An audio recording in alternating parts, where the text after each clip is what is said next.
Unacademy. Let's crack it. इस साल की तो एग्जाम का साइकिल चालू हो गया है. Now you are focusing on 2024. So next year 2024 में उसका नोटिफिकेशन आएगा, फिर आपने अप्लाई करना होता है. अप्लाई करने पर मई महीने में उसकी प्रीलिम एग्जाम होती है, जहाँ ABCD ऐसा टिक करना होता है क्वेश्चंस में.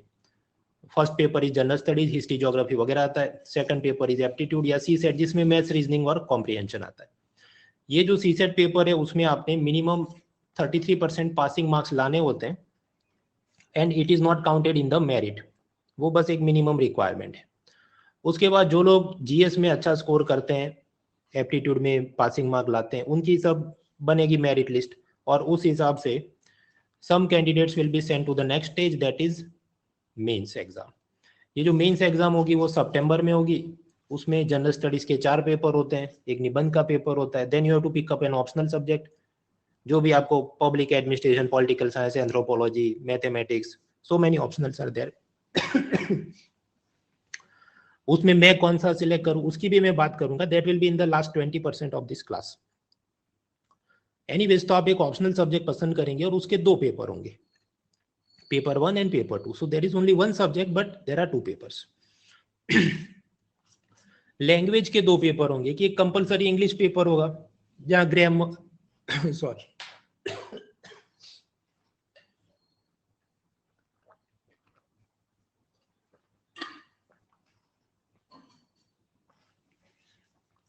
Then there will be compulsory language paper.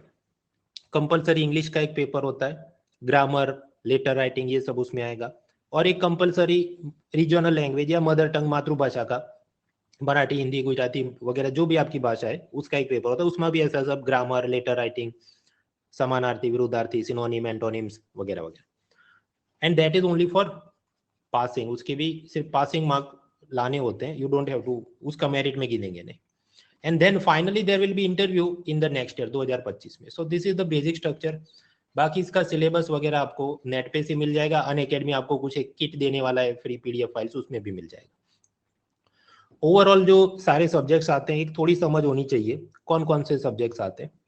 Indian history, world history, आज़ादी के बाद की history, post independent India, Indian society, geography, India की physical geography, disaster management, world geography, polity मतलब ये संविधान व्यवस्था, सब राज्य व्यवस्था, गवर्नेंस, सरकारी योजनाएं, प्रशासन वगैरह, इंटरनेशनल रिलेशन, इंटरनल सिक्योरिटी, आंतरिक सुरक्षा, आतंकवाद, नक्सलवाद वगैरह, इकोनॉमी है, agriculture, environment, science, technology, current affairs, ethics, निबंध, ऑप्शनल सब्जेक्ट, और CSET या ये मैथ्स, रीजनिंग, कॉम्प्रिहेंशन.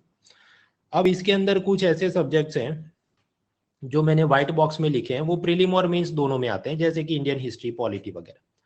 कुछ ऐसे हैं जो सिर्फ और सिर्फ प्रीलिम्स में आते हैं, जैसे कि CSET मैथ्स, रीजनिंग वाला पेपर.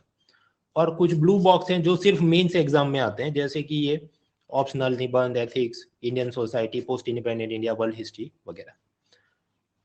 अभी इसके बाद हम बात करेंगे कि अच्छा ये पेपर में ऐसे ऐसे तैयारी करनी है, ऐसे टाइम मैनेजमेंट करना है, ऑप्शनल सब्जेक्ट में ये ध्यान रखना है वगैरह.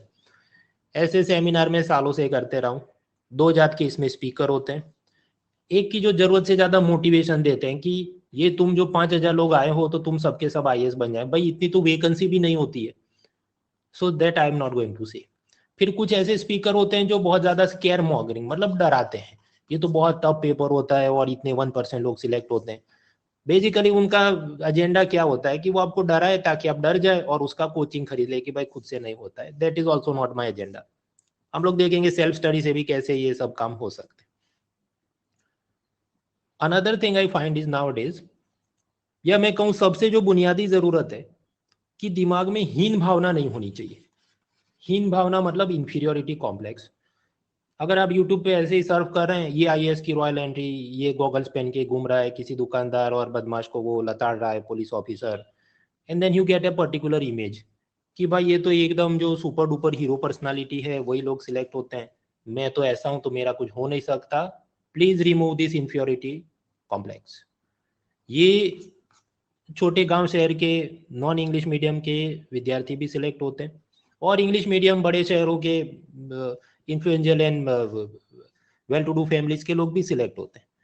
तो दिमाग में एक तो पहले ये सब इंस्टाग्राम या यूट्यूब देख के कोई ऐसी भावना आ गई हो कि मेरी रॉयल एंटी पर्सनालिटी ने, तो उसको हटा दो. As long as you have that type of inferiority complex, तो पढ़ाई में तो मन लगेगा नहीं। ये मैं हूं और बाजू में जितने लोग हैं सब आईएएस ऑफिसर्स हैं।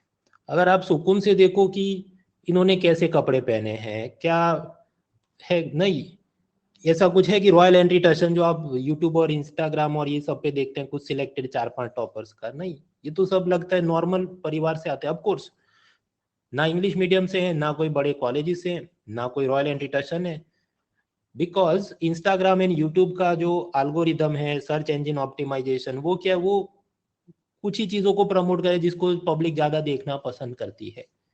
तो दिमाग से इन भावना निकाल लो, नॉर्मल स्टूडेंट्स भी यूपीएससी क्लियर करते हैं। वो पूरा दिन इंस्टाग्राम पे अपना पोस्ट नहीं डालते इसलिए आप उनको जानते नहीं, बाकी बहुत सारे लोग।